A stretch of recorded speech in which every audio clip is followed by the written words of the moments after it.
World government summit 2025 ఫిబ్రవరి 10, 2025న దుబాయ్లో ప్రారంభమైంది.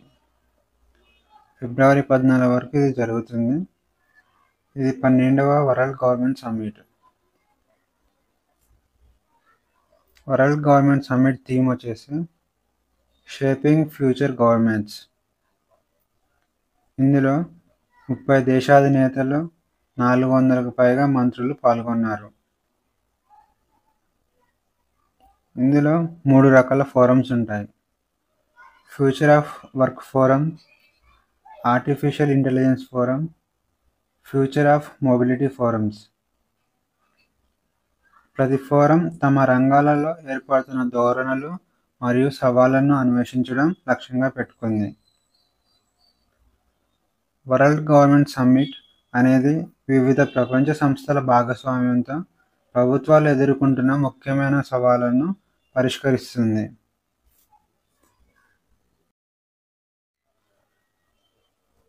మిషన్ అమృత్ సరోవర్ పథకం ఇండియాలోని నీటి కొరతను ఎదుర్కోవడానికి ఏప్రిల్ 2022లో మిషన్ అమృత్ సరోవర్ పథకాన్ని ప్రారంభించారు.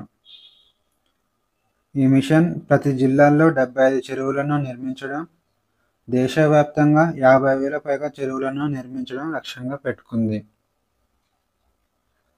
నీటి లభ్యతను మెరుగుపరచడం, పర్యావరణ స్థిరత్వాన్ని ప్రోత్సహించడం మరియు సమాజ శ్రేయస్సు పెంచడానికి ఈ పథకం ఉపయోగపడుతుంది.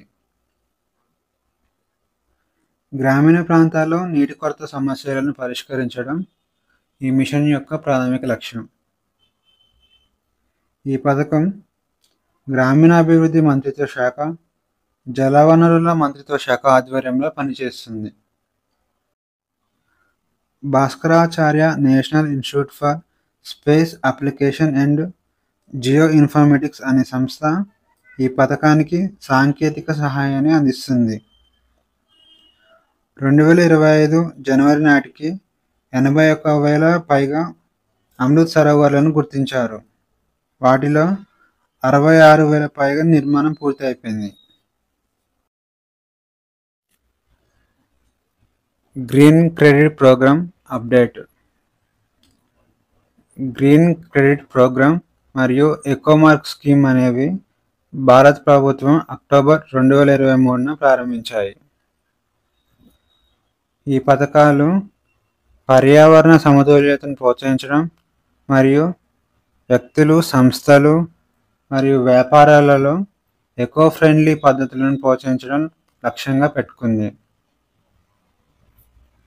గ్రీన్ క్రెడిట్ ప్రోగ్రామ్ అనేది పర్యావరణ చర్యలను ప్రోత్సహిస్తే, ఎకోమార్క్ స్కీమ్ అనేది పర్యావరణానికి అనుకూలమైన ఉత్పత్తులను ప్రోత్సహిస్తుంది. 2025 జనవరి నాటికి 17 రాష్ట్రాల చెట్ల పెంపకం కోసం 57,700 హెక్టార్లు క్షీణించిన అటవీ భూమిని కేటాయించాయి. ఇందులో టాప్ 5 స్టేట్స్: మధ్యప్రదేశ్ 15,200 హెక్టార్లను కేటాయించింది, ఆంధ్రప్రదేశ్ 11,361 హెక్టార్లను కేటాయించింది, గుజరాత్ 6,760 హెక్టార్లను కేటాయించింది, జార్ఖండ్ 5,648 హెక్టార్లను కేటాయించింది, తమిళనాడు 4,708 హెక్టార్లను కేటాయించింది.